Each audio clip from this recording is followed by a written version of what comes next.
Cześć, dzisiejszym gościem jest Oliwia. Dzień dobry. Dzień dobry, cześć. Oliwia, powiedz coś, czym się zajmujesz, co jest twoim hobby, co cię tutaj sprowadza? Moje hobby jest raczej różne, że tak powiem. Jestem człowiekiem, który lubi próbować różne rzeczy. Na co dzień zajmuję się sprzątaniem. Pracuję w firmie sprzątającej, ale interesuję się również psychologią, problemami ludzi, psychiką ludzi, ponieważ to, co teraz dzieje się na świecie, jest ciężkie. Przede wszystkim dla osób młodych, bo tak naprawdę od nich zależy bardzo dużo, ale też i od osób starszych, bo to tak naprawdę na ich barkach najwięcej leży. Bardzo często nie jesteśmy świadomi tego, jakie traumy, jakie rzeczy spotkały osoby starsze, naszych rodziców, naszych pradziadków, bo to od nich zaczyna się historia i tak naprawdę to ci ludzie również powinni mieć pomoc psychologiczną, czego bardzo często nie dostają. Czyli myślisz, że takie traumy to jest po prostu przechodzenie z pokolenia na pokolenie? Tak, to jest możliwe. To jest możliwe bardzo często, na przykład tak jak w rodzinie alkoholowej, gdzie panuje alkohol, panuje przemoc. Bardzo często dzieci chłoną to jak gąbka i później przekazują to również swoim dzieciom. I tak się po prostu dzieje, bo jeżeli zacznie się od pradziadka, prababci, wiesz, w ich głowie jest jakaś trauma, dajmy na to, którą mogą przekazać dalej, bo jej nie wyleczą. I później ta trauma jest przekazywana z pokolenia na pokolenie. A jak możemy sprawić, żeby te nasze, powiedzmy, dzieci mogły się poczuć lepiej? Żeby jakąś, nie wiem, czy dla każdego dziecka sugeruję, żeby była jakaś terapia, czy jakiś nadzór w szkole psychologa, czy... Co do psychologów, ja nie jestem psychologiem, że tylko zaznaczam, ale szczerze ci powiem, że mam czasem wrażenie, że ludzie, którzy idą na takie studia, idą tam, bo są popychani przez rodziców. Niekoniecznie idą tam z zamiaru serca, że naprawdę chcą pomóc. Czyli nie z pasji, nie z powołania, tylko tak, z bardziej tak, przymusu. Więc tak samo jest, że ktoś, jeżeli jest psychologiem, psychiatrą, a sam wewnętrznie ma traumy, których sam nie wyleczył, to, że on przyjdzie do pracy i zacznie mówić tym dzieciom, że posłuchaj, zrób to tak, to ma być tak, to co z tego, że on im powie, skoro on sam wewnętrznie siebie nie naprawił? No bo wiesz, jak chcesz naprawiać świat, to zacznij go od siebie. Dokładnie. Że to nie jest tak, że jakieś choćby najmniejsze traumy w każdym z nas siedzą?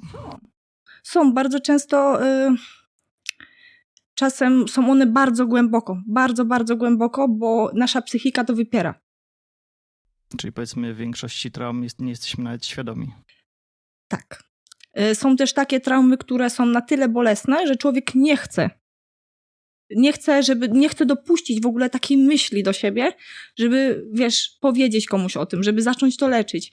I szczerze ci powiem, że dość często spotykam się z ludźmi, obcymi ludźmi, którzy do mnie podchodzą na ulicy i ze mną rozmawiają. I rozmawiasz z tymi ludźmi i widzisz taki żal, taki ból po prostu w to wszystko w nich. Jakiś czas temu miałam spotkanie z panem w sumie, który do mnie podszedł na ulicy, a zwróciłam jego uwagę tylko dlatego, że przyjechałam autem, takim samym samochodem, jaki on kupił swojej żonie przed śmiercią. I ten człowiek był taki strasznie zagubiony. On miał tak smutne oczy. Wiesz, bo żonę stracił i po prostu to w nim tak utkwiło, że tak jakby on się zablokował po prostu na wszystko. On nie wiedział, co ma w ogóle zrobić ze sobą. I tak chodził. Opowiadał mi o tym, że po prostu chodzi tu, bo tu przychodził z żoną. I to już też jest trauma, jego trauma. Bo wraca w te miejsca, w których był z żoną. Byleby poczuć się lepiej. A czy jest jakiś sposób, żeby te traumy u siebie odkryć, jeżeli ktoś nie jest ich świadom? Są. Tylko że nie każdy jest na tyle silny, To żeby to zrobić. Psychoterapia, wizyta u psychologa, u terapeuty, u kogoś, kto może, u jakiegoś specjalisty, tak? Tak, ale tylko pod warunkiem, że ty chcesz tego. Bo w momencie, kiedy ty idziesz, bo nie wiem, mama, tata chce, żebyś poszedł, tak? I ty będziesz tam siedział i no nie do końca słuchał i tak naprawdę nie do końca mówił wszystko. Tak samo często ja też jako dziecko chodziłam do psychiatrów, psychoterapeutów i jako już osoba, wiesz, dorosła, bardziej świadoma, mam wrażenie, że oni oceniali mnie pochopnie. Oni tak jakby, okej, ty może masz podobne objawy co osoba, która była przede mną, to dam ci tą samą diagnozę, tak? Więc jeżeli ktoś chce naprawdę pomocy, to musi iść z tą świadomością, że on tego bardzo pragnie. I przede wszystkim do dobrego specjalisty. Myślę, że też nie każdy jest w stanie potraktować cię nieszablonowo, nie tak jak swojego poprzedniego klienta, czy tam pacjenta, tylko podejść do ciebie profesjonalnie i spróbować faktycznie rozwiązać twój problem, a nie po prostu kopiuj wklej. Tak, no bo kopiuj wklej, musimy pamiętać o tym, że każdy człowiek, mimo że wiesz, wygląda podobnie, ma zupełnie inne historie. Zupełnie inne rzeczy, które przeżył. Wiadomo, są rzeczy, które są podobne. Ale nigdy nie ma czegoś takiego, że one są takie same.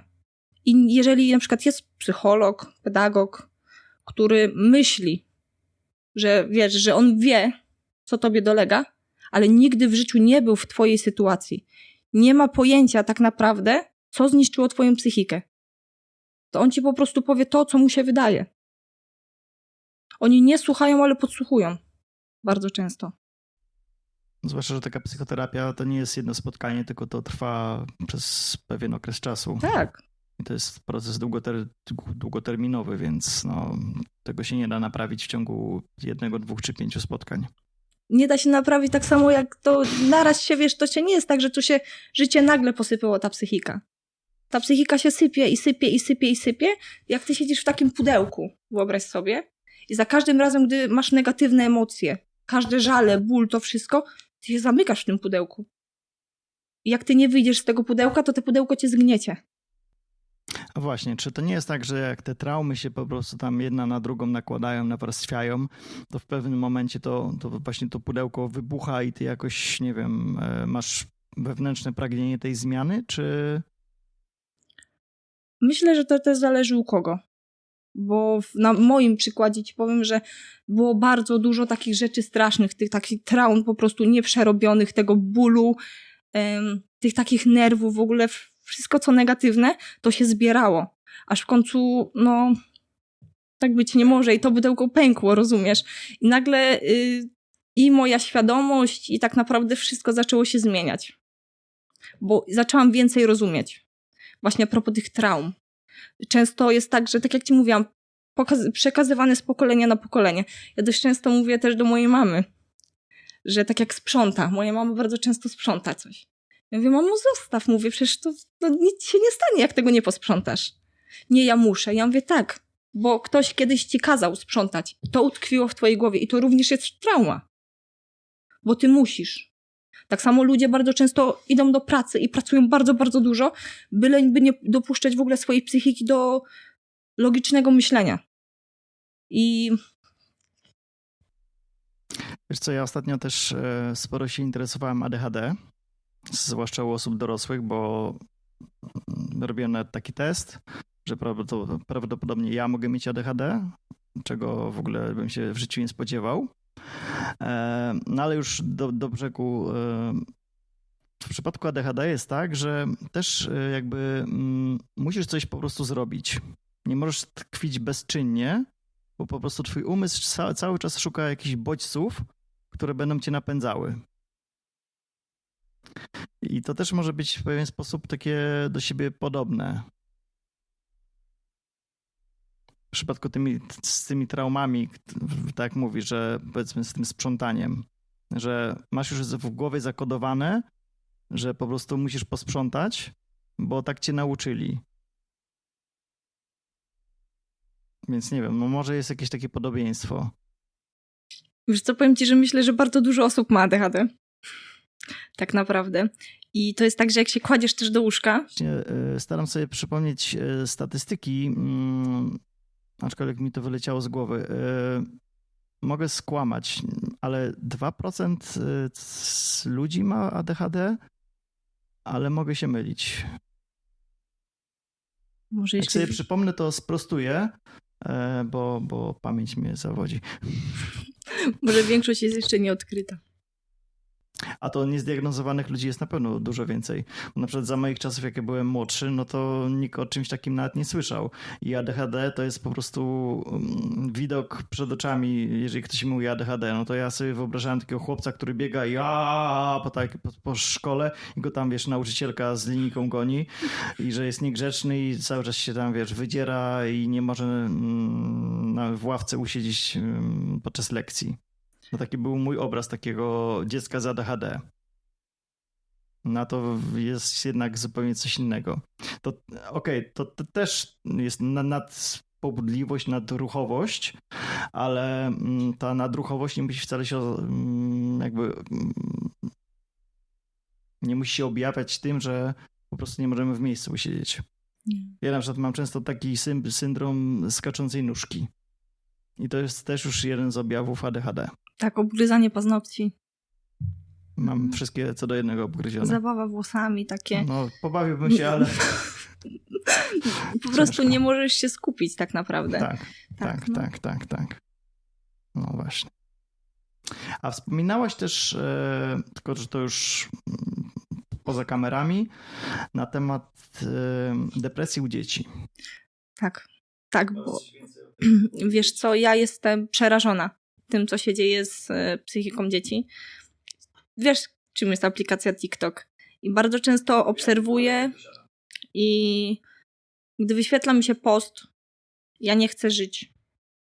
Wchodzę w profil i to jest dziewczynka w wieku 12 lat. Pod tym komentarzy pełno. Również dzieci. I z drugiej strony ci powiem, że... Komentarze jeszcze namawiają. Nie, te komentarze są... Ja też mam, ja też nie chcę żyć.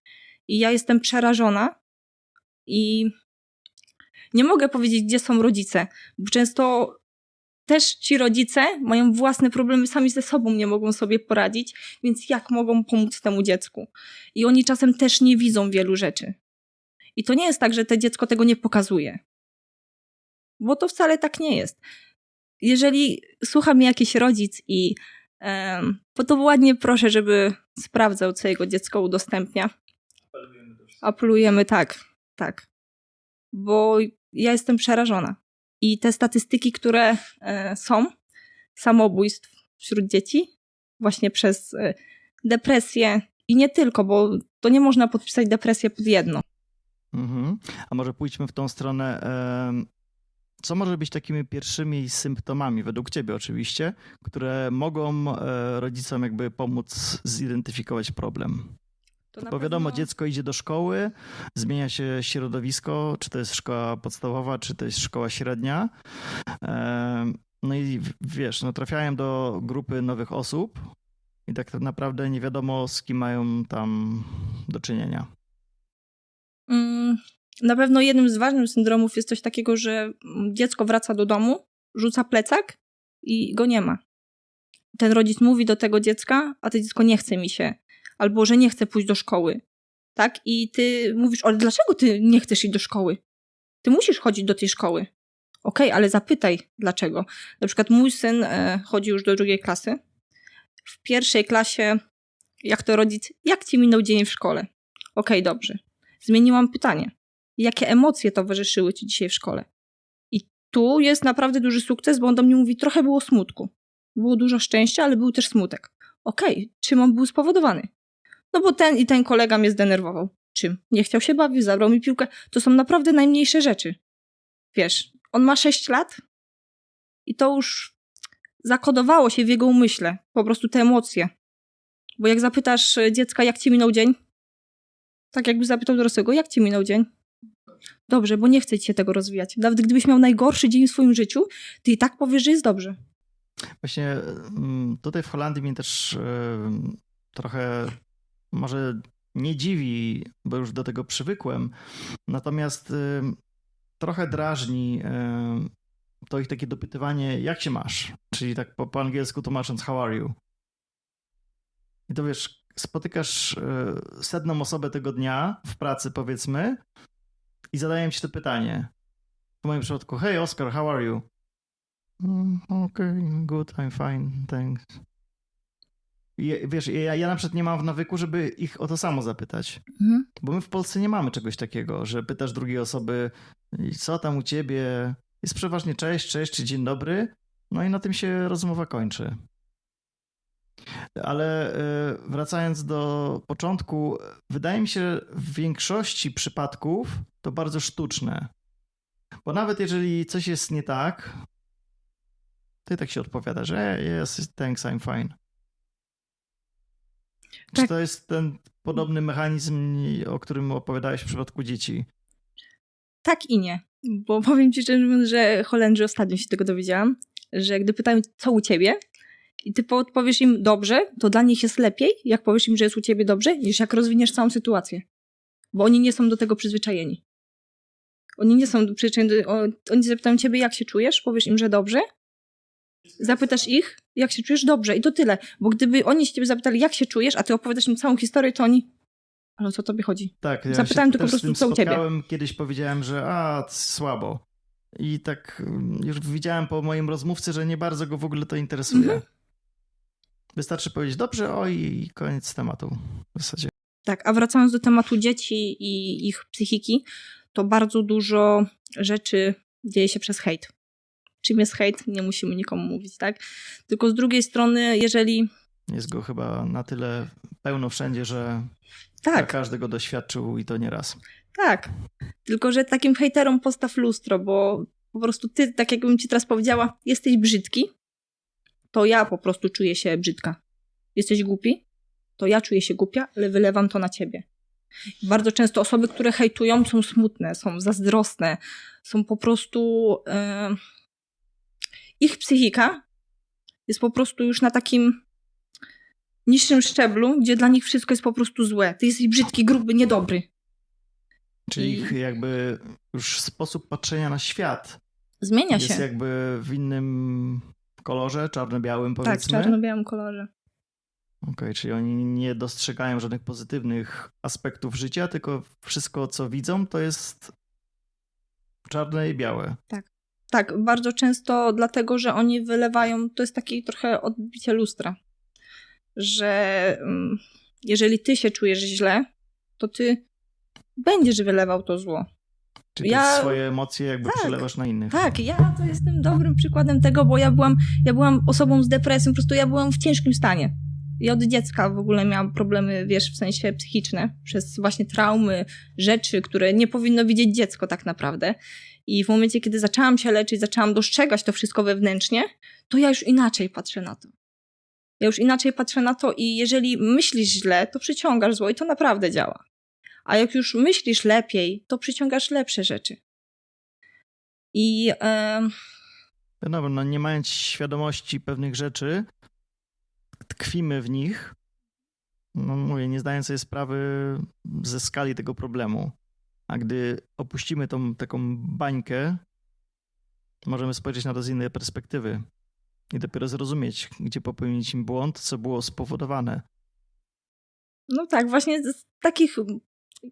Ja to nie nazywam błędem, tylko lekcją.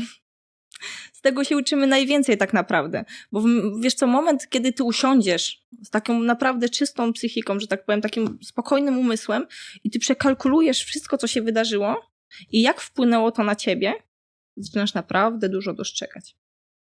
I tu jest też ważne a propos właśnie tych dzieci. Bardzo często rodzice nieświadomie, bo to jest naprawdę zrobione nieświadomie, przelewają wszystkie złe emocje na to dziecko. Rozumiesz? I oni rodzice nie do końca rozumieją swoje dzieci. Naprawdę i myślę, że nauczyciele też nie do końca rozumieją swoich uczniów, ponieważ oni to są pracownicy, oni przychodzą, pracują tam, to nie jest ich życie. Okej, są naprawdę nauczyciele, którzy serce włożą, jeżeli widzą, że faktycznie z dzieckiem coś się dzieje. Tylko że jeżeli to dziecko naprawdę zamknie się w tej swojej bańce, nie dopuści nikogo do siebie, po prostu będzie tak jak związane pasami, to ty możesz mówić i od tego dziecka będzie się odbijać, bo to dziecko sam ze sobą walczy. To jest tak, jakbyś miał diabła w głowie, rozumiesz, naprawdę. I on ci podpowiada, po prostu ty sam walczysz ze sobą. I bardzo dużo dzieci walczy na ten moment sam ze sobą. W wiadomościach jakiś czas temu mówili, że nie ma psychiatrów, psychologów. Okej, ale dlaczego na przykład ja znam osoby, które studiują i wiadomo, że studia trwają bardzo długo, ale ja już myślę po prostu, że ci ludzie już by mogli pomagać. Dlaczego nie otworzą jakichś takich świetlic dla tych dzieci, darmowych? Na NFZ, na psychiatrę czy na psychologa bardzo długo się czeka, a wizyty prywatne są drogie. I nie każdego rodzica stać na to, aby wysyłać dziecko do prywatnych, rozumiesz? I dobra, nie wyślesz tego dziecka, to te dziecko już jako dziecko walczy ze sobą, a gdy będzie dorosłe, nie wiadomo, co mu będzie. Tak. I później właśnie zobacz na to, jak dzieci chłoną jak gąbka. Tak naprawdę wszystko. I jest moment, kiedy to dziecko dorasta, walcząc cały czas w swojej psychice ze wszystkim, jest samo ze sobą, bo ono uważa, że nikt go nie rozumie. I komuś powiem, ktoś tego nie zrozumie. I z jednej strony te dzieci mają rację, bo nie wszystko jest w stanie zrozumieć człowiek. A może taka rada od ciebie dla rodziców. W momencie, gdy rodzice zauważą, że coś z ich dzieckiem dzieje się nie tak, właśnie widzą, że to dziecko wraca ze szkoły smutne albo kontakt z nim jest w ogóle ograniczony, co można zrobić, żeby dotrzeć do takiego dziecka, żeby jakoś porozmawiać z nim, żeby to dziecko wytłumaczyło, wyjaśniło, co się dzieje? Wiesz co, przede wszystkim to dziecko musi ci ufać. Naprawdę zaufanie jest bardzo ważne, jak we wszystkim. I jeżeli to dziecko ufa ci, to rób stopniowo, podchodź do niego stopniowo. Nie od razu z hukiem. Bo jeżeli ty podejdziesz do go z hukiem, bardzo często też z agresją, bo ty próbujesz się dowiedzieć, o co temu dziecku chodzi, to dziecko ci nie mówi, w tobie uruchamia się agresja taka, bo ty już chcesz wiedzieć dlaczego, co się dzieje i to dziecko jeszcze bardziej się zamyka.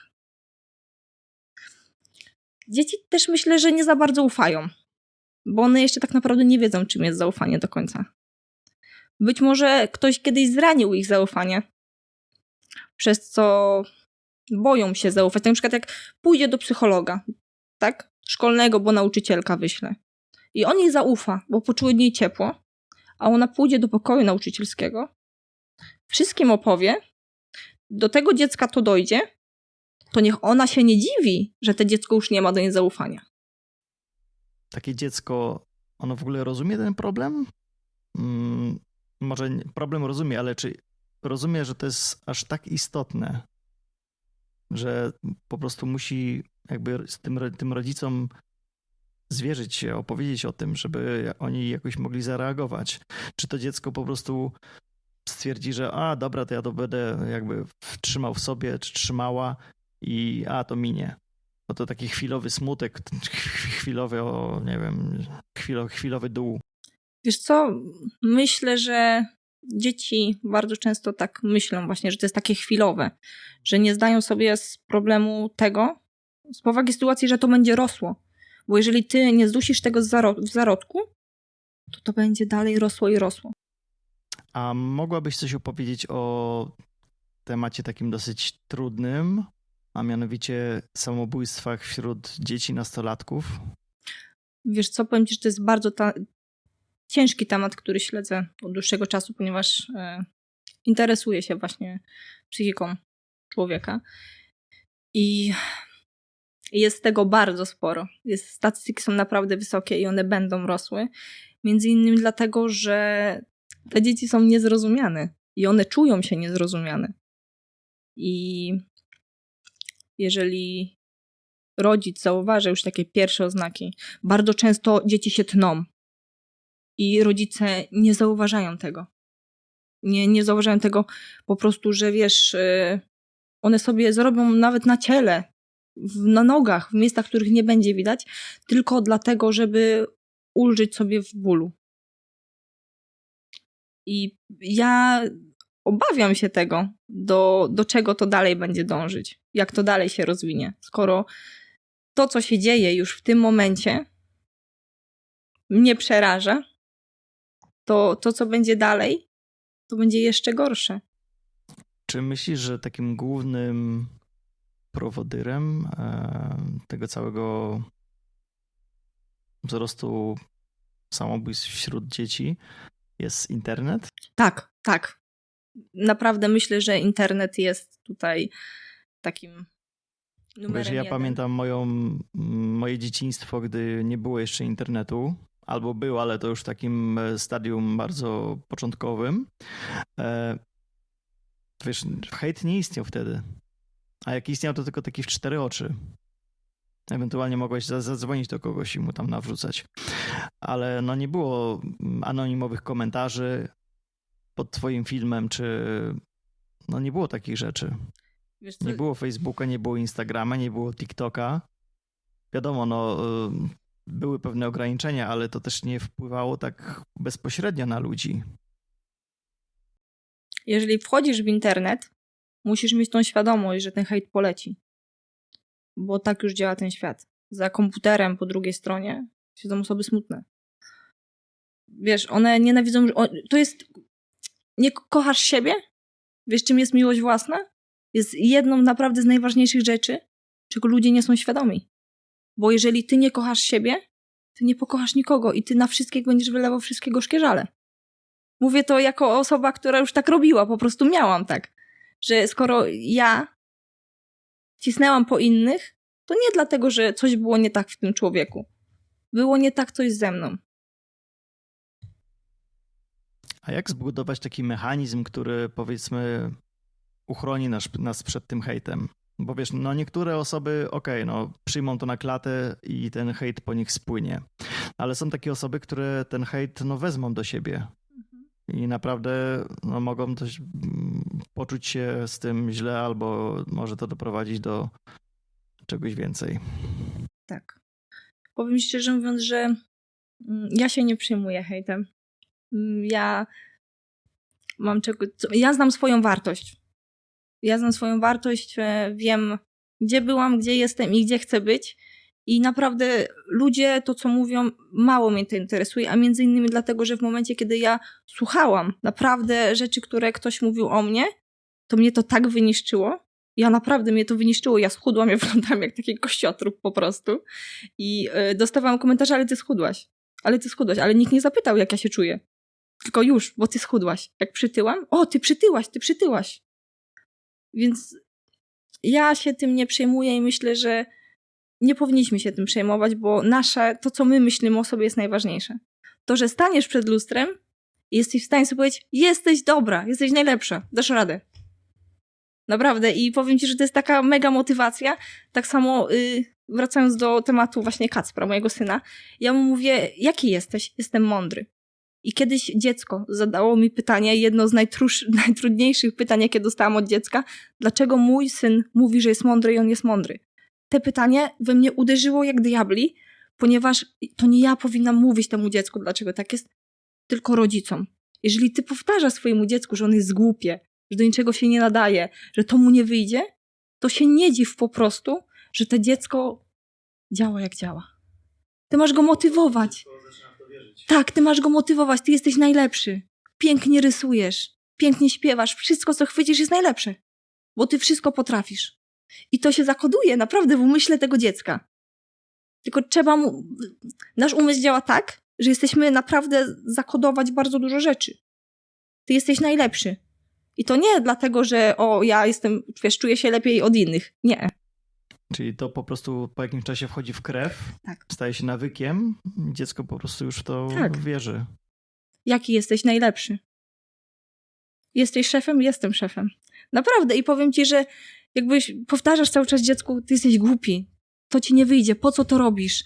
Ja dostałam pytanie jakiś czas temu od kogoś w sumie z rodziny, że oni nie rozumieją, dlaczego ja robię to, co chcę.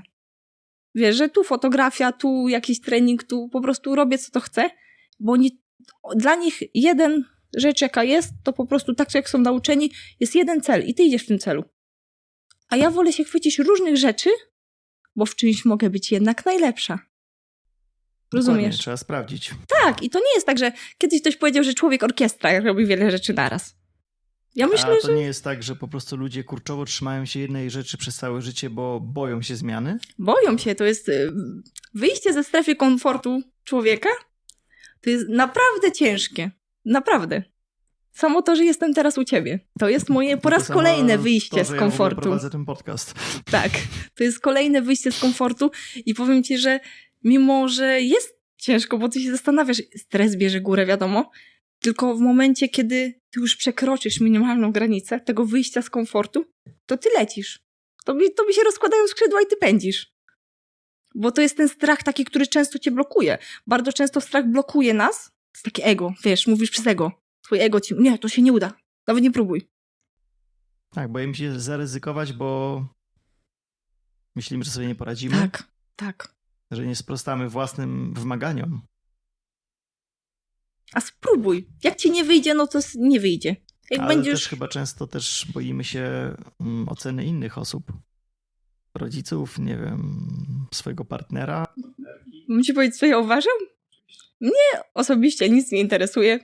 Tylko moje zdanie. Naprawdę. No, nikt tu nie wie, że ja tu jestem na przykład. Moja mama nawet nie wie. Po prostu wsiadłam do auta i przyjechałam. Ale filmik później udostępnisz. Udostępnię, oczywiście. Super. Nie, naprawdę powiem ci, że wyjście takie ze strefy komfortu jest ciężkie, ale jest warte. I naprawdę jest wiara w siebie jest warta wszystkiego. Bo jak masz wiarę w siebie, to czy ktoś ci powie, że jesteś głupi, brzydki, nie wiadomo, może to po tobie spłynąć, bo ty wiesz, że ty jesteś najlepszy. Dokładnie, zawsze jest warto spróbować. Tak. Jeżeli nie wyjdzie, trudno. Ale nawet jeżeli nie wyjdzie ci pierwszy raz, no to trudno, drugi raz nie wyszło, do 3 razy sztuka nie wyjdzie, to nie wiem, za pół roku znowu spróbuj i może jednak się uda. Dokładnie. Ja też w swojej pracy spotykam ludzi, którzy pracują w jednym miejscu od 20 lat. I jeżeli, rozróżnijmy dwie rzeczy. Jeżeli dla kogoś to jest, nie wiem, pasja i czuje, że to jest jego praca marzeń, no okej. Ale wydaje mi się, że jest mnóstwo ludzi, którzy boją się zmienić i tak tkwią przez te 20 lat, będąc nieszczęśliwym, robiąc to, co nie sprawia im przyjemności i przez to całe ich życie robi się takie szare. No bo jak robimy coś, co nie jest dla nas fajne, robimy coś z przymusu, to my to robimy, bo musimy, a nie bo chcemy. A to jest naprawdę spora różnica, jeżeli chcesz coś zrobić. I to też chyba oddziałuje ogólnie na całe nasze życie. Tak, bo jeżeli robisz coś w pracy przez 20 lat, ty po prostu tam chodzisz już jak taki zombie, zaprogramowany człowiek, bo tak działa właśnie programowanie człowieka, bo tak jak ci mówiłam, z psychiką ludzi jesteśmy sobie w stanie naprawdę siebie zaprogramować tak, jak chcemy, żeby było. I jeżeli ty chodzisz do tej pracy przez 20 lat, bo się boisz czegoś nowego i masz te smutne życie. Może ci się po prostu wydaje, że chodzisz, bo musisz. Ale tak naprawdę nic nie musisz, bo nic możesz nie tę musisz. pracę zmienić. Ewentualnie chcesz. Tak, ewentualnie chcesz. No ja lubię, na przykład jak ktoś mówi, bo ty musisz. Mówię, nie muszę. Ewentualnie mogę. I to jeszcze jak mi się zachce. Także zachęcamy słuchaczy i widzów do zmian, jeżeli są nieszczęśliwi oczywiście. Tak. Będzie na pewno to ciężka droga, ale warta. Ja uważam, że na przykład są ludzie wielu talentów. Naprawdę wielu talentów, a tkwią w pracy, w której nie powinni być. Bo znam naprawdę wiele ludzi, którzy mają na przykład rękę do pisania. No, książki to by po prostu sprzedawały się miód malina, nie? Ale oni się boją. Znam osoby, które mają piękny głos do śpiewania. Ale Boją się opinii innych ludzi. Boją się. Może coś śpiewają, ale boją się tego pokazać komuś. Powiem ci szczerze mówiąc, że ja zaczęłam wychodzić ze swojej strefy komfortu w momencie, kiedy dostałam propozycję zdjęć. Przez przypadek. Okay. Nie ode mnie. Nie od ciebie. Nie od ciebie. I powiem ci, że na pierwszy rzut, jak tam pojechałam, byłam zestresowana. Ale czułam, że to mnie wzmocni. Naprawdę wychodzenie z... Taki przerywnik tych zdjęć, co masz na Instagramie? Tak. No to wiem, kto ci je robił nawet. Okej, to taki mała dygresja. Tak. No. Bo normalnie stałam przed swoim aparatem. Aż w końcu mówię, no pójdę. Wiesz, to był taki stres, bo nie wiesz, jak będziesz wyglądać przed czyimś aparatem, nie wiesz, co ten ktoś sobie pomyśli, po prostu wiesz, no nie wiesz, to jest taki stres. A jak pójdziesz w to, Tak samo ja bałam się nagrywać bardzo do ludzi to, co mam do powiedzenia, a myślę, że mam dość sporo do powiedzenia, jeżeli ktoś mi zada pytanie, które mnie interesuje. Więc jak już złamałam ten swój komfort i zaczęłam mówić, to powiem ci, że ja czuję się wewnętrznie naprawdę lepiej. Czuję, że robię to, co chcę robić. I jeżeli ktoś mi powie, wiesz, że zwariowałam, że odwaliło mi, bo mówię o rzeczach, gdzie ludzie nic nie rozumieją, o co mi chodzi. A ja myślę, że są ludzie, którzy mnie rozumieją i to, co mówię, często działa na ich życie. I fajne jest to, wiesz, fajny jest moment, kiedy słyszysz od kogoś, kto słabnie w oczach po prostu. Jego mózg już jest taki smutny i jego życie już widać, że nie ma sensu. I po rozmowie z tobą mówi ci, wiesz co? Nie wiem jak, ale mi pomogłaś. Kiedy nagrywam się, mówię coś do tych ludzi a propos motywacji, wiesz, do życia, różnych rzeczy, które ja myślę, moich przemyśleń, książek, które czasami czytam. Czasem wstawię jakiś cytat z książki, bo mi na przykład pomógł. Tak jak szczęście leży w uczuciu. Jak byś zrozumiał? Szczęście, jeżeli coś bardzo chcesz, nie? I wsadzisz w to naprawdę serce. Bo to, jeżeli robisz coś, bo żeby się pokazać, to robisz to przez ego. A jeżeli robisz coś, wkładając tu naprawdę serce i z wiarą w to, że to ci wyjdzie, to ci wyjdzie. Bo to jest to uczucie, które ty czujesz, że to wyjdzie, że ty masz być po prostu szczęśliwy. Jak jesteś szczęśliwy w momencie, kiedy robisz coś, tak jak ja co jakiś czas nagrywam, czy właśnie piszę, no to ja mam wiarę w to, że to kiedyśkolwiek komuś pomoże. Tak sobie ostatnio myślałem, że skoro nie wiemy, co nas czeka, powiedzmy, mamy jakieś za tydzień spotkanie, czy lecimy gdzieś na drugi koniec świata, czyli w sytuacjach, z którymi wcześniej się nie spotkaliśmy, czy uczucie, które odbieramy jako stres, jest naprawdę stresem, czy może właśnie jest ekscytacją? No bo jak możemy się stresować, nie wiedząc tak naprawdę, co nas w ogóle czeka? Może właśnie to jest ta ekscytacja. Tak, to może być też ekscytacja, ale też może być stres. Właśnie tym, że ty nie wiesz, co będzie. A tak naprawdę, no, nigdy nie wiesz, co cię czeka. I to jest no właśnie... skoro nie wiesz, to po co się stresować? Bo to jest taki odruch. Mi się wydaje, że to jest taki po prostu odruch człowieka, że ty jednak się stresujesz, bo ty... jeżeli bardzo często ludzie, na przykład ja też tak robiłam, że już czarny scenariusz w głowie. I to jeszcze bardziej napędza ten stres. Tak, bo ty już sobie wmawiasz ten czarny scenariusz, że to nie wyjdzie. Nie, to ja się boję, to w ogóle to się nie uda. Rozumiesz? I jeżeli ty tak patrzysz na to ci się nie uda. A masz czasami tak, że w głowie mówisz sobie, że okej, już uspokoję się, nie czuję stresu, chcę się wyluzować, ale twoje ciało nadal, nie wiem, czujesz, że ci ręce pocą, czy po prostu szybsze bicie serca. Masz czasami tak? Mam. Mam na przykład w jakichś nowych sytuacjach. Naprawdę nowych mam tak, że ręce mi się pocą, no już mi się nie pocą na przykład, ale tak, ręce mi się pocą, po prostu cały chodzisz, się telepiesz. Mimo, że w głowie sobie mówisz, tak, wszystko jest okej, tak. już jestem spokojna. Ale po jakimś czasie twoje ciało dochodzi do tego, że... Ogólnie to jest tak, jeżeli ty zaprogramujesz sobie w głowie, to twoje ciało to wytrzyma. Tak jak biegniesz. Nie dam rady. Twój mózg myśli, że ty nie dasz rady, bo twoje ciało to przebiegnie tyle, ile będzie kazał mózg. Rozumiesz? I to w umyśle człowieka. Umysł człowieka to jest naprawdę bardzo duży sprzęt. Tylko trzeba się nauczyć z niego korzystać, tak. I to jest piękne. To jest naprawdę, powiem ci, piękne, gdy już zaczynasz rozumieć, jak działa twój mózg zaprogramowany. W momencie, kiedy widzisz wszystko w takim czarnym scenariuszu. Bo ty myślisz, że to będzie wszystko, wiesz, to się nie uda. A jeżeli podejdziesz do tego, to się uda.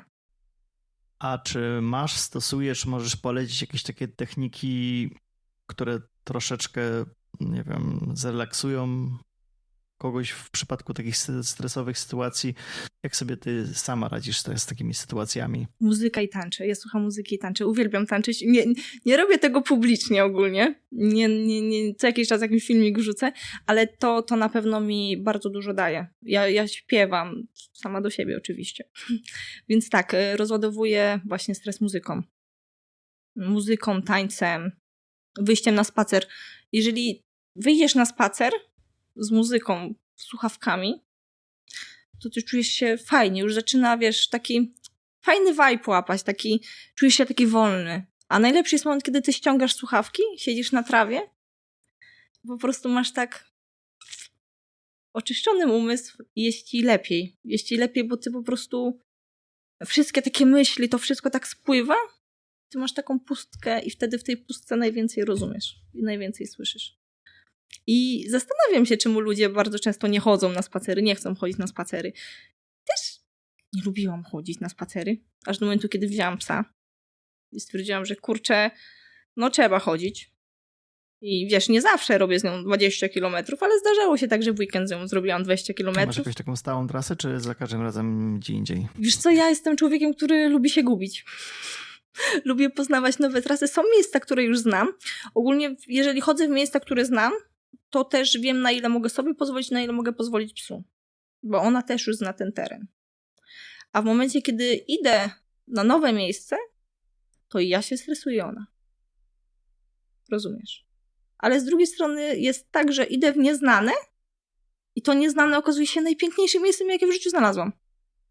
Dokładnie. Czasami nie wiemy, co nas czeka. Nie wiemy i to jest I to najpiękniejsze. się okazuje, że jest właśnie Tak. fajne. No. Czasami też się stresujemy i zupełnie niepotrzebnie. Praktycznie powiem ci, że w większości przypadków w moim życiu, w których się tak naprawdę stresowałem przed jakimś wydarzeniem, to w ogóle później sobie mówię, kurde, ale no come on, o co chodzi? Po co ja się w ogóle stresowałem? Zupełnie nie było czym. I przeważnie tak jest. Ale na przykład ty powiedziałeś, że tańczysz i śpiewasz. No to w ogóle dla mnie jest abstrakcja, bo ja do tańczenia i do śpiewania, do tych rzeczy to no, naprawdę się nie nadaję. Ostatni razem, nie no dobra, zdarzyło mi się tańczyć parę razy w życiu. Dla mnie największym takim krokiem milowym było zatańczenie w ogóle poloneza na studniówce, ale no, to był ostatni taniec, jaki chyba w życiu zatańczyłem. To jest takich oficjalnych. Poloneza to nawet nie potrafię tańczyć. Ja też nie pamiętam, bo to było tyle lat temu, że... Ale no, powiem ci, że warto znaleźć w sobie taki sposób na odreagowanie tych emocji. Są ludzie, którzy idą w alkohol, w narkotyki. Tak?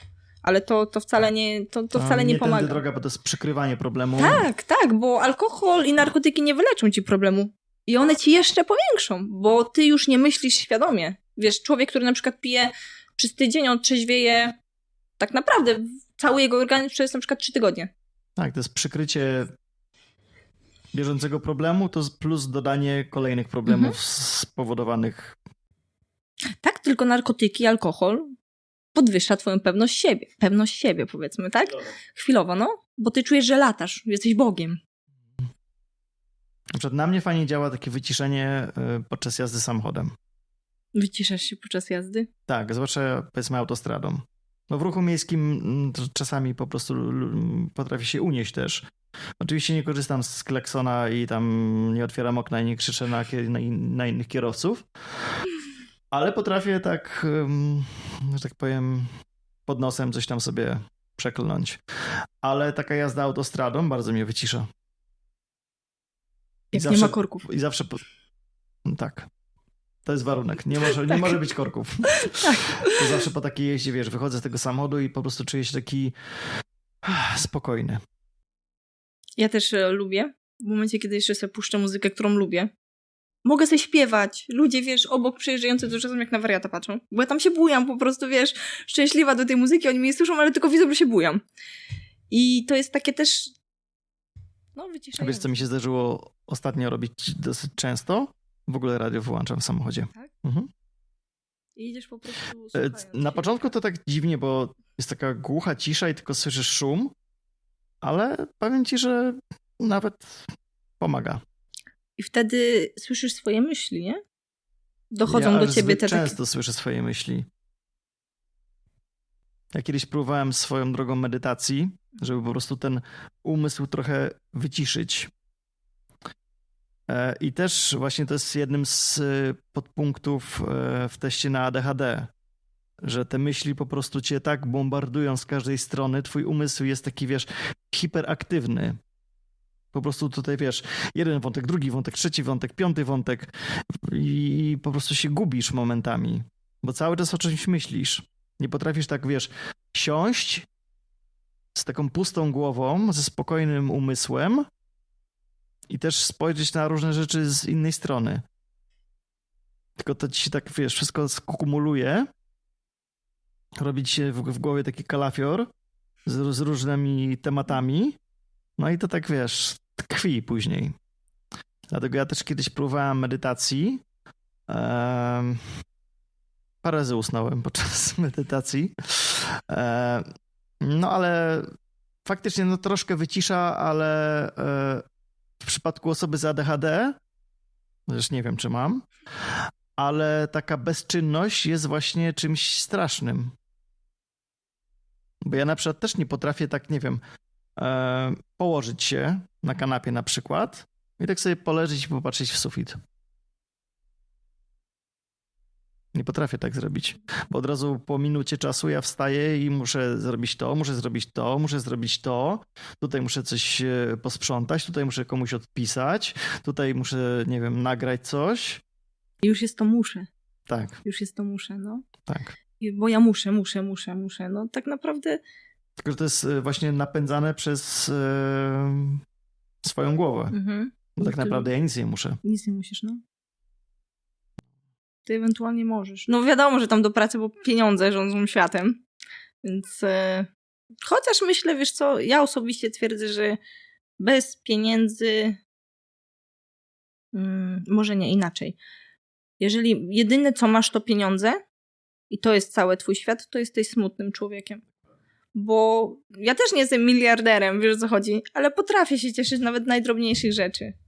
I to jest naprawdę fajne, jak człowiek potrafi się cieszyć z takich naprawdę doceniać te najmniejsze rzeczy. Po prostu. To prawda. Zwłaszcza, że no wszystko przemija. I co z tego, że mamy ileś milionów na koncie, skoro ich ze sobą do tak zwanego grobu nie zabierzemy. No ale dużo ludzi spostrzega to jako całe życie. Masz pieniądze... Jako poczucie wyższości, tak. możliwość pokazania się innym. I to ich jakby buduje, to sprawia, że oni się czują po prostu lepiej. To buduje ich ego. Też. To buduje ich ego. No, bo dużo ludzi... O, może tak. Jeżeli masz pieniądze, a nie masz serca, to nie jesteś bogaty. Ja uważam, że jestem bogata nie dlatego, że mam pieniądze. Mam serce, mam empatię, mam współczucie. Rzeczy, które są naprawdę potrzebne.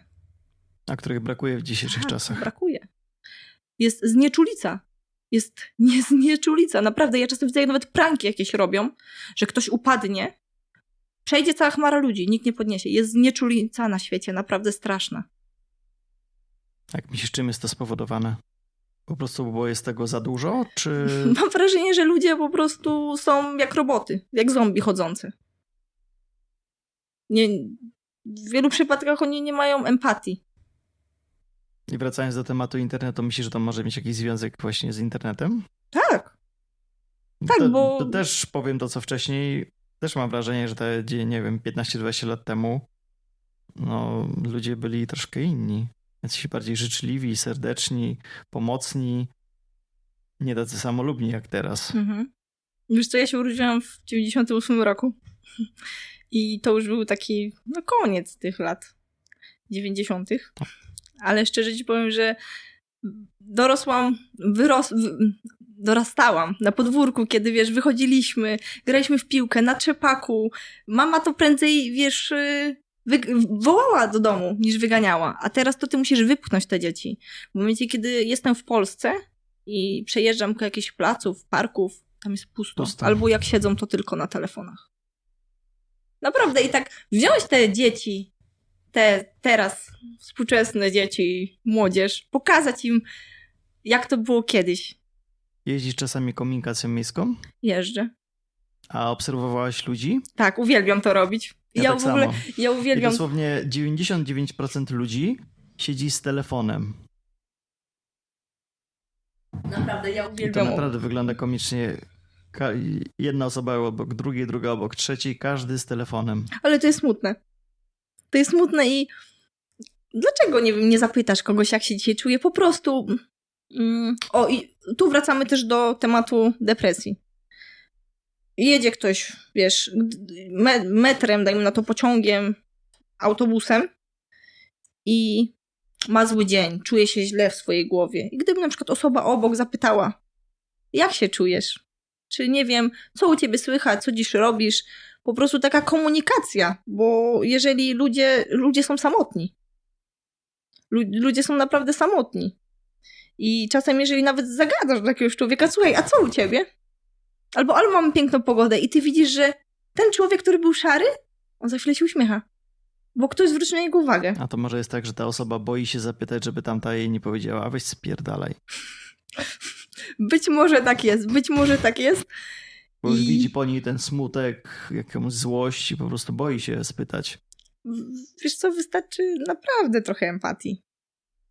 I tak jak dajesz tą empatię, ona serio wraca. No i to jest takie miłe. I wiesz, to jest tak, że a propos jeszcze wracając do tych traum, możemy wrócić. Bardzo często ludzie wracają do przeszłości. To, co było w przeszłości, ich boli. Często mają żal do swoich rodziców. Tak naprawdę tych rodziców już nie ma, ale oni dalej w swojej głowie mają żal do tych ludzi. I wracasz w przeszłość. Bardzo często powtarzam, nie wracasz w przeszłość, bo ty już jej nie naprawisz. Tak, bo ty przeszłości już nie naprawisz. Ktoś cię skrzywdził, wybacz. Ale nie, nawet jeżeli na to nie zasługuje, wybacz. Nie dla nich, wybacz dla siebie. Bo jeżeli ty wybaczysz im dla siebie, to ty masz spokój. I to jest naprawdę ważne, takie odpuszczenie tego. Wiesz co, tutaj mi się nasuwa taka książka na myśl, Potęga teraźniejszości, ale to chyba każdy tą książkę zna, bo ona jakimś takim bestsellerem była paręnaście lat temu. Nie wiem, czy kojarzysz. Coś Pewnie tytuł kojarzysz, tak. No. No, nie będę tutaj robił recenzji tej książki, w każdym razie sprowadza się to do tego, że żyjemy jakby teraz, tu. Nie 5 sekund temu, nie 20 lat temu, nie 5 minut temu, tylko tu i teraz. I do tu i teraz jest teraz, i teraz, i teraz, i teraz. Rozumiesz, to tak się kontynuuje jak ten nasz wykres od nagrywania dźwięku. To po prostu idzie cały czas. I powinniśmy żyć właśnie teraz. Żyjmy chwilą, bo nigdy nie wiesz, czy się jutro obudzisz. I to jest naprawdę takie... Gdy do ciebie to dochodzi, że ty jutro możesz się nie obudzić, ty wbijasz sobie to na głowę, że ty się nie możesz, że coś się stanie tu, a ciesz się tą chwilą, co jest. Ciesz się tymi ludźmi, których masz teraz przy sobie. Ci, co odeszli, to odeszli. Czy to, wiesz, są przyjaźnie, związki, czy śmierć, która jest jedną z najgorszych, że tak powiem, traum. U mnie ja miałam 4 takie traumy, łącznie ze śmiercią. I to za każdym razem po prostu niszczyło mi psychikę. I ty byś spojrzał na mnie i ty widzisz normalnego człowieka, a ja w środku się rozpadam. Żyjmy chwilą. Dajmy się ponieść emocjom i cieszmy się z życia. Ja wiem, jak to brzmi. Ciesz się z życia. Ktoś mi powie, jak mam się cieszyć z życia, skoro mam długi problemy i w ogóle. Kto ich nie ma? Kto nie ma problemów, długów i... Tylko jeżeli po prostu musimy dostrzegać małe rzeczy. Tak, jeżeli ty musimy od czegoś zacząć. Jeżeli ty się zamkniesz w tym, że ty masz długi, problemy, życie ci się sypie, to będzie kółko Macieja. To będzie zamknięty krąg, on się będzie powtarzał. Tak, będziesz się nakręcała i tak naprawdę będziesz ciągle w tym samym miejscu. Nie ma ludzi bez problemów, więc... Ale możemy te problemy zmniejszyć, po prostu o nich nie myśląc. Wiesz co, nawet jeżeli o nich nie myślisz, to co jakiś czas one i tak przychodzą. Tylko, że po prostu spójrz na to z innej perspektywy. Masz długi, na przykład za mieszkanie. Okej, ale masz gdzie mieszkać. Płacisz kosmiczne rachunki za jedzenie, ale masz co jeść. Inni tego nie mają. I naprawdę doceniajmy to, co mamy, bo to jest serio ważne. Na przykład tak jak dzieci. To, co się po prostu dzieje, w sensie takie jakieś morderstwa dzieci w ogóle. Ja jako mama, może kiedyś po raz kolejny, może doceniam to, że mam to dziecko, bo na przykład wiem, że jest wiele ludzi, którzy nie mogą mieć dzieci. Doceniam to, że mam czym dojechać do pracy, bo niektórzy ludzie muszą chodzić z buta albo jeździć metrem. Doceniam to, że mam do kogo zadzwonić i ktoś mi powie, jadłaś dzisiaj? Jak się czujesz? To są takie najmniejsze rzeczy, które są naprawdę ważne. Wiesz co, ja kiedyś przeczytałem, nie pamiętam, gdzie to było, jak mi się przypomni, to dodam na dole w komentarzu. W każdym razie taką technikę, która pomaga radzić sobie, gdy się czymś przejmujemy. I to w zasadzie działa na wszystkie różne dolegliwości, że tak powiem. I musisz sobie wtedy zadać pytanie. Bo powiedzmy, no nie wiem, przejmujesz się tym, że masz faktycznie długi, czy pracę, której nie lubisz i ciągle o tym myślisz i boisz się zrobić jakiś krok. I ciągle jest to w twojej głowie i wtedy pomaga często jedno pytanie.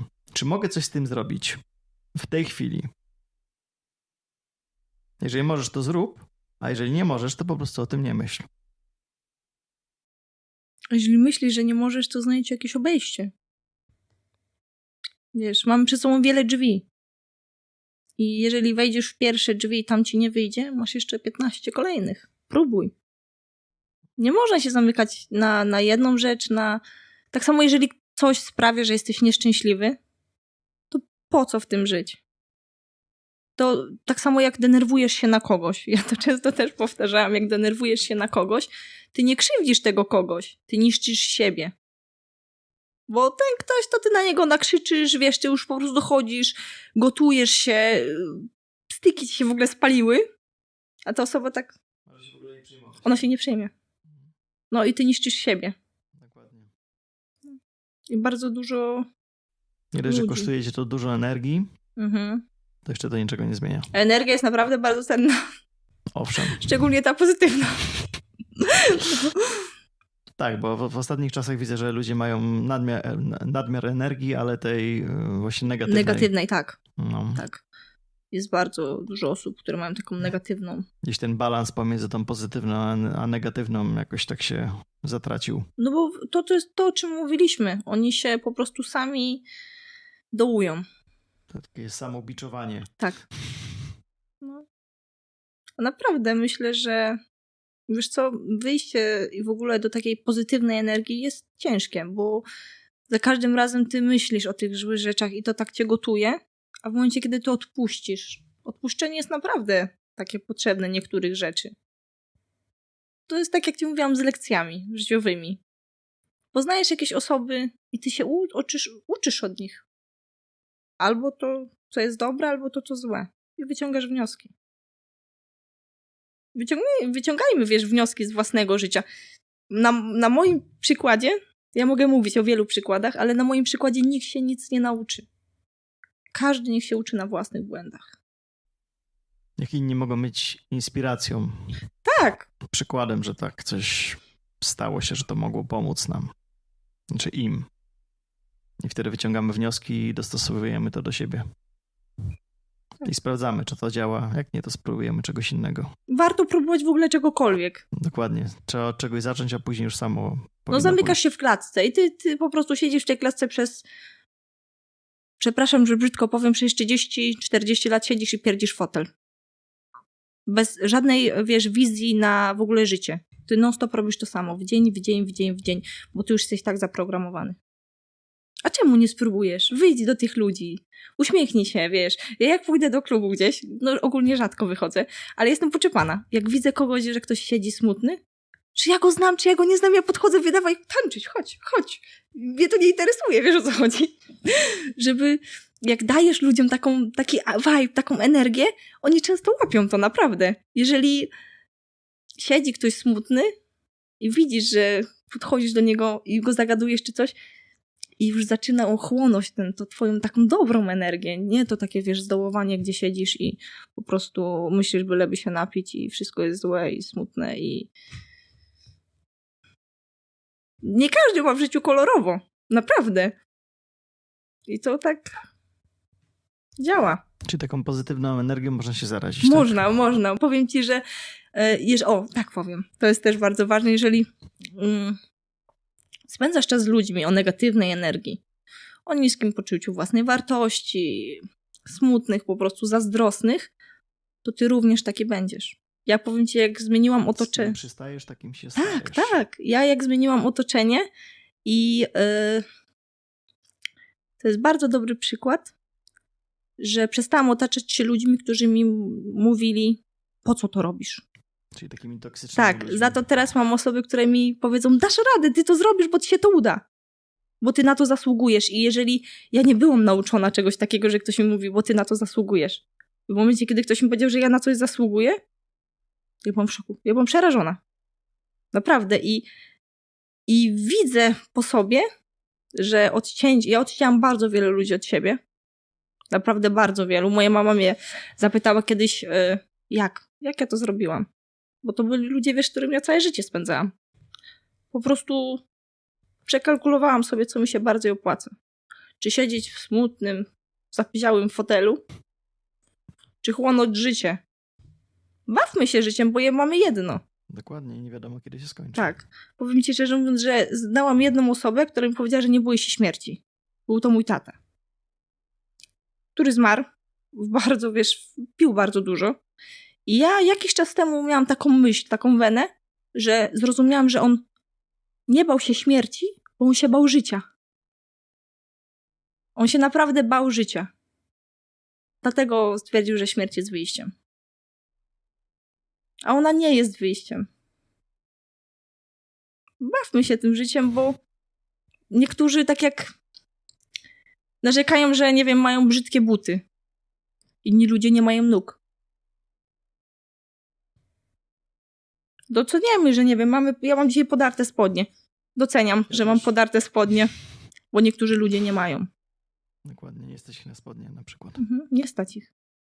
I tutaj, że wracając do tematu hejtu, bardzo często dzieci są hejtowane w szkołach, tak, bo mają mniej. Inny tak. telefon, inne buty.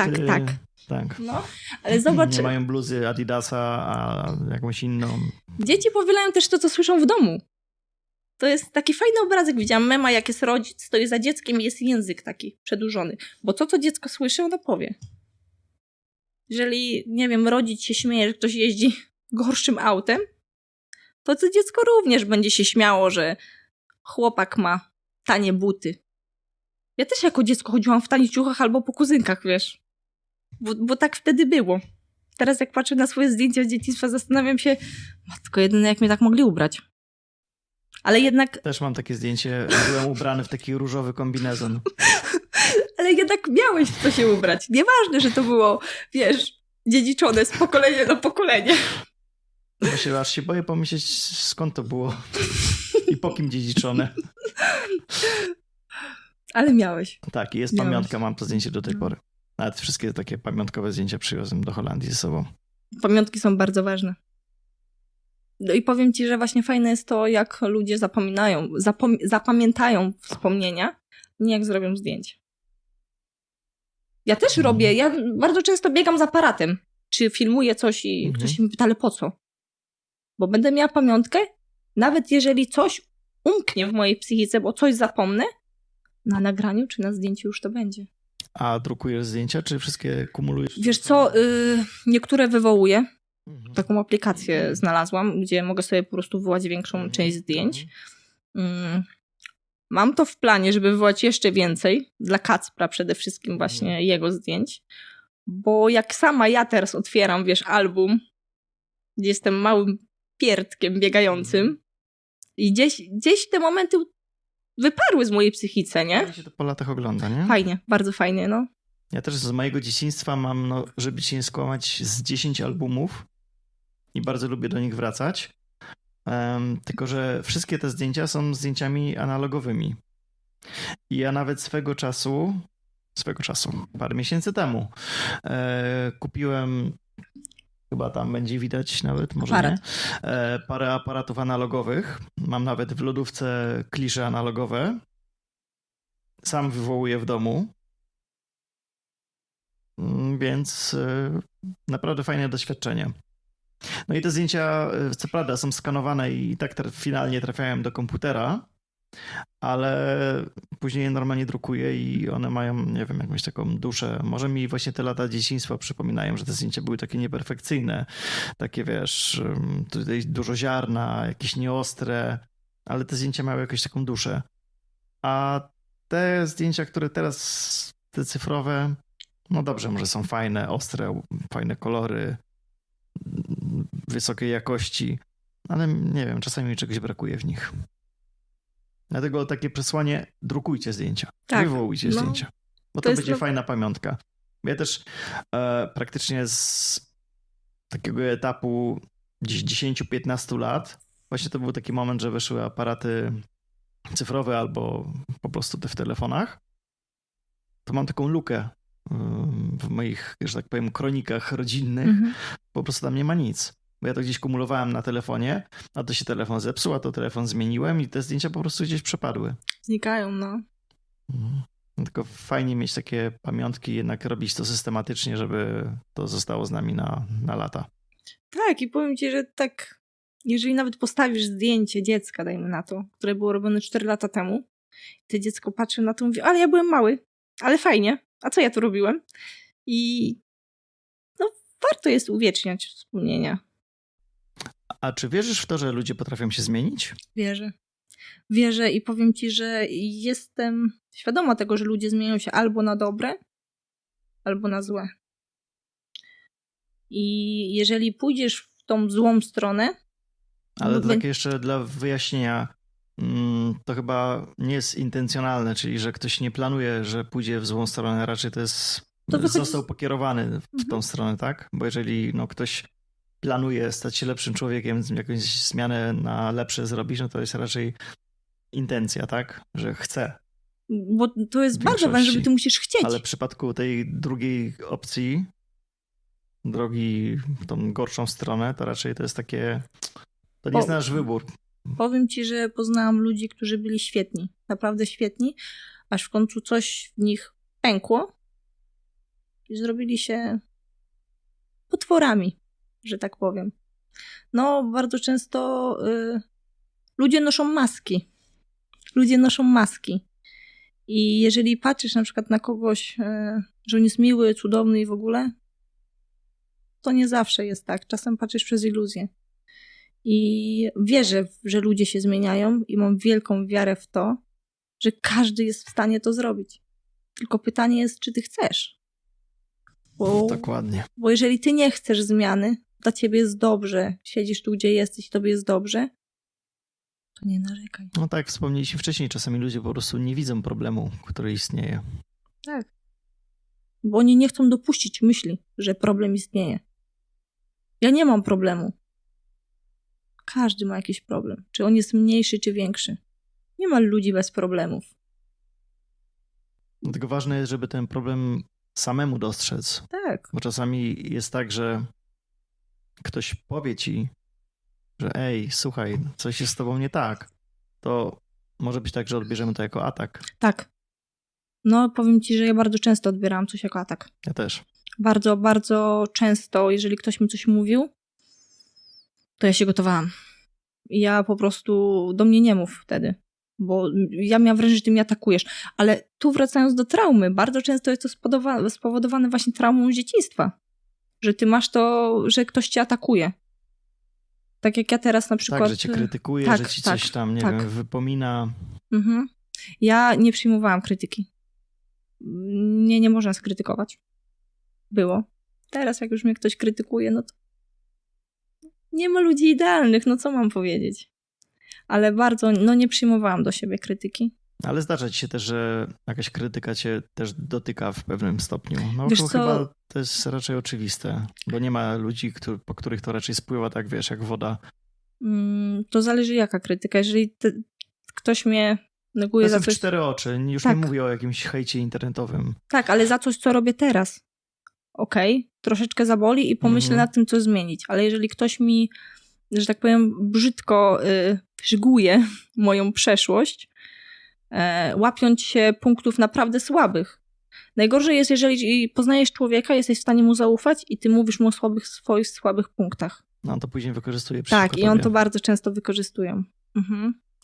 I ja już nie żyję w przeszłości. Ja jedynie, kiedy cofam się do przeszłości, to żeby podziękować temu dzieciakowi, którym byłam, za to, że dał radę. Za to, że jestem z niej dumna, bo pokonała naprawdę wszelkie schody, jakie miała. I jeszcze wiele schodów będę miała na pewno, żeby pokonać. Ale jeżeli się cofnę, to mogę tylko sobie podziękować. Dokładnie. Więc jeżeli ktoś próbuje zaatakować cię przeszłością, to znaczy, że on w niej żyje. On w ciągu dalszym w niej żyje.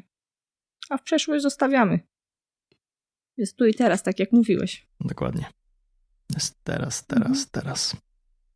Znaczy to samo tyczy się przyszłości. No też nie możemy zbyt wybiegać w przyszłość, planować rzeczy, o których nie wiemy. Nie mamy pojęcia, co się wydarzy i to jest najpiękniejsze. Dokładnie. Tak samo znajdujesz się w jakimś miejscu, w którym nie masz pojęcia w ogóle, co chcesz robić, albo nie chcesz być w tym miejscu, a w tym miejscu znajdujesz coś, co tak naprawdę było twoim marzeniem. Wiesz, na czym ja się często łapię? Powiedzmy, nie wiem, no już chyba taki przykład wcześniej dawałem, ale zmodyfikuję go teraz. Masz jutro jakieś spotkanie. Albo nie wiem, piszesz jutro maturę. I się tym stresujesz. No ale nie wiesz, co cię tam spotka. Być może twoje odczucia po tym spotkaniu, po tym wydarzeniu będą zupełnie inne niż się spodziewałeś wcześniej. Naprawdę, mnóstwo razy mam tak, że nie wiem, przykład opowiadałem ci o mojej ręce dzisiaj, że czeka mnie operacja i też się stresowałem wizytą u lekarza, a byłem naprawdę pozytywnie zaskoczony, jak to wszystko przebiegło, bardzo miło, sympatycznie. No to jest taki tylko przykład, ale naprawdę czasami po prostu mamy takie klapki na oczach i ciężko nam jakoś dostrzec, że nie musimy jakoś tak projektować sobie tej przyszłości, tylko po prostu niech się to zadzieje samo z siebie. Żyjmy tu i teraz. Naprawdę różne rzeczy mogą nas spotkać na drodze. Czasem niektóre rzeczy nie przewidzimy. Będą to złe rzeczy, niektóre będą złe, nie powiem, że nie, ale niektóre też będą super. Mi się wydaje, że wielu rzeczy w życiu nie można przewidzieć. I to jest najpiękniejsze, bo ty po prostu, jeżeli cieszysz się życia i pędzisz po prostu przez to życie, to ciebie naprawdę różne rzeczy mogą spotkać. Tak jak na przykład to, że jestem tutaj z tobą. Bo zobaczyłam twoją relację i to był taki instynkt. Ja napiszę. I szczerze ci powiem, że to jest moje marzenie. I to jest naprawdę wyjście z komfortu oraz marzenie, bo ja bardzo długo myślałam o podcaście. I to, że tu jestem, to jest jedno ze... Po prostu to jest minimalne marzenie, ale jest jednak spełnione w tym momencie. To bardzo się cieszę w takim razie. Ja również tobie dziękuję bardzo. Ale naprawdę, no. Takie najmniejsze marzenia. Nie mówię o takiej, wiesz, willi, Ferrari, czy nie wiadomo czego. No bo to jest tak, wiesz, zakodowane w dalekiej przyszłości. Może. Ale łapmy to, co los nam daje. Nam chwila obecna, tu i teraz. No bo nie wiesz, czy to, co chcesz zrobić, się uda. Ale ja mam wiarę, że się uda. Wiara przede wszystkim jest, w sensie wiara w siebie. Wiara w siebie naprawdę jest ważna. A propos tego Ferrari, też niektórzy ludzie właśnie tak swoje życie po prostu kierują, że ja chcę to Ferrari i cały czas o tym myślą. No ale to też nie tędy droga, bo nie można planować tego, co będzie tam za ileś lat. Wiesz, na początku myślisz o Ferrari. Można sobie jakąś taką ścieżkę wytyczyć, ale nie to, żeby po prostu to Ferrari cały czas przed naszymi oczami było i... Zawsze możesz to, wiesz... Jeżeli coś o czymś myślisz, to potrafisz to przyciągnąć. Może to być naszą motywacją, ale nie żeby było obsesją. Nie. Nie, obsesja, w ogóle obsesja, jeżeli mówisz o obsesji, obsesja jest zła. Naprawdę myślę, że to jest złe mieć na jakimś punkcie obsesję. Na przykład na punkcie drugiego człowieka mieć obsesję. na punkcie pieniędzy, na punkcie rzeczy materialnych mieć obsesję. To jest naprawdę złe. Bo rzeczy materialne są tylko nabyte. Dadzą ci szczęście, które jest tak naprawdę... Aczkolwiek nie wiem, co jest gorsze, czy obsesja na punkcie drugiej osoby, czy na punkcie rzeczy materialnych. Wydaje mi się, że na punkcie drugiej osoby Tak. jest bardziej chora. Jest chora, no. Jest chora. Dlatego na przykład ludzie często kopiują siebie, nie? Wiesz, próbują używać tych samych słów, podobnie się ubierać. Ja często złapałam się na tym, że jak z kimś rozmawiałam i za jakiś czas rozmawiam z tą osobą po raz kolejny i ona mówi mi to, co ja mówiłam wcześniej. I ja wtedy mówię, słuchaj, fajnie, że mnie słuchasz, tylko że ty mi powiesz to, co ja wiem, nieświadomie, bo ty nie jesteś świadoma tego, co do mnie mówisz. Ty po prostu to powielisz, bo usłyszałeś to ode mnie. Dokładnie. No. A fajnie jest być oryginałem. Oczywiście. Ja myślę, że bycie oryginałem jest, nawet jeżeli wezmą cię za wariata, To przynajmniej jesteś unikalna, wyjątkowa, jedyna w swoim rodzaju. Tak. Każdy jest idealny i każdy jest wyjątkowy. Dokładnie, bo każdy jest inny. Każdy jest inny. Mhm. Są ludzie podobni, ale nie ma takich samych.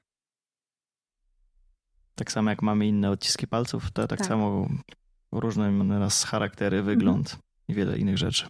Mimo że jesteśmy zbudowani tak samo. I naprawdę ja nie lubię być kopią. Ja lubię być oryginałem. Bycie oryginałem jest fajne i polecam bycie oryginałem. Naprawdę. Tak. Zbliżamy się powoli do końca tego podcastu. Dziękuję ci bardzo za przybycie i za to, że byłaś moją pierwszą uczestniczką, i za to, że zgodziłaś się. Zapraszam oczywiście na kolejne odcinki, które pojawią się niebawem z różnymi nowymi gośćmi, a jeżeli chcielibyście również zasiąść na tej kanapie, dajcie mi znać i ustalimy jakiś dogodny termin podcastu. Polecam, bardzo wygodna kanapa. Ja ci też bardzo dziękuję, bo spełniłeś moje marzenie. Cieszę się bardzo. No, to bardzo było takie moje marzenie i jest spełnione, więc dziękuję. Dziękuję również i zapraszam do kolejnych odcinków. Ja również.